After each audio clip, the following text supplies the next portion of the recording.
jadi di video kali ini kita akan membahas tentang proses terbentuknya rawa-rawa. Nah, salah satu ekosistem paling penting nih yang sering kita temui di alam, terutama di daerah tropis seperti Indonesia. Apakah kalian tahu apa itu rawa? Rawa sendiri adalah daerah yang selalu tergenang air, baik sepanjang tahun ataupun hanya pada musim tertentu.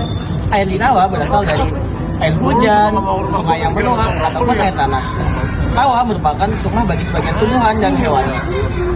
Kamu tahu nggak proses terbentuknya rawa kayak gimana? Gak tahu, emang kayak gimana Kak? Nah, jadi proses terbentuknya rawa itu terbentuk dari adanya cekungan atau dataran rendah seperti ini. Nah, cekungan itu akan dipenuhi oleh air yang berasal dari air hujan dan air dari dataran tinggi. Lalu seiring berjalannya waktu, cekungan tersebut mulai dipenuhi dengan tumbuhan-tumbuhan seperti lumut dan lain sebagainya. Nah, setelah tumbuhan-tumbuhan tersebut membusuk, akan menjadi tanah yang bernama tanah gambut. Nah, berdasarkan kandungan airnya, rawa ini terbagi menjadi 3 jenis. Yang pertama adalah rawa air tawar, yang letaknya ini biasanya ada di hutan atau pedalaman suatu wilayah.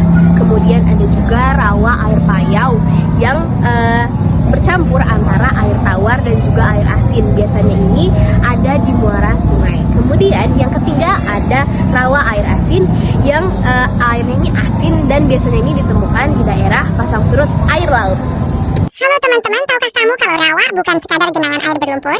Di balik tampilannya yang tenang dan basah, rawa menyimpan beragam manfaat luar biasa bagi kehidupan manusia dan alam. Pertama, rawa adalah rumah bagi keanekaragaman hayati. Berbagai jenis ikan, burung, reptil, hingga tumbuhan langka hidup dan berkembang biak di sini. Tanpa rawa, banyak spesies bisa terancam punah. Kedua, rawa berfungsi sebagai penyaring alami air. Tumbuhan dan tanah di rawa menyerap racun dan limbah, membuat air yang mengalir keluar menjadi lebih bersih. Bisa dibilang, rawa itu filter alami terbesar di bumi. Ketiga, rawa membantu mengendalikan banjir. Saat hujan deras, rawa menyerap air layaknya spons raksasa, mengurangi risiko banjir di daerah sekitarnya.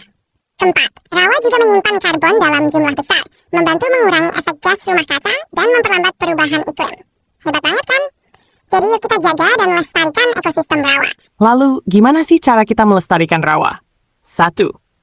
Jangan buang sampah ke rawa. Sampah plastik dan limbah bisa merusak habitat makhluk hidup di dalamnya. 2. Cegah alih fungsi lahan rawa jadi pemukiman atau industri. Rawa yang dikeringkan akan kehilangan fungsi alami sebagai penyerap air dan rumah bagi keanekaragaman hayati. 3. Dukung restorasi rawa. Tanam kembali tumbuhan rawa, bersihkan area sekitar, dan bantu kembalikan fungsinya seperti semula. 4. Gunakan sumber daya rawa secara bijak. Misalnya, tangkap ikan secukupnya tanpa merusak lingkungan sekitar. 5. Edukasi dan kampanyekan pentingnya rawa. Semakin banyak orang peduli, semakin besar peluang rawa tetap lestari. Ingat, rawa bukan tanah tak berguna. Dia adalah penjaga air, udara, dan kehidupan. Yuk, kita jaga sama-sama. Sekian video pembelajaran dari kelompok 2. Mohon maaf bila ada kekurangan. Terima kasih banyak atas perhatiannya.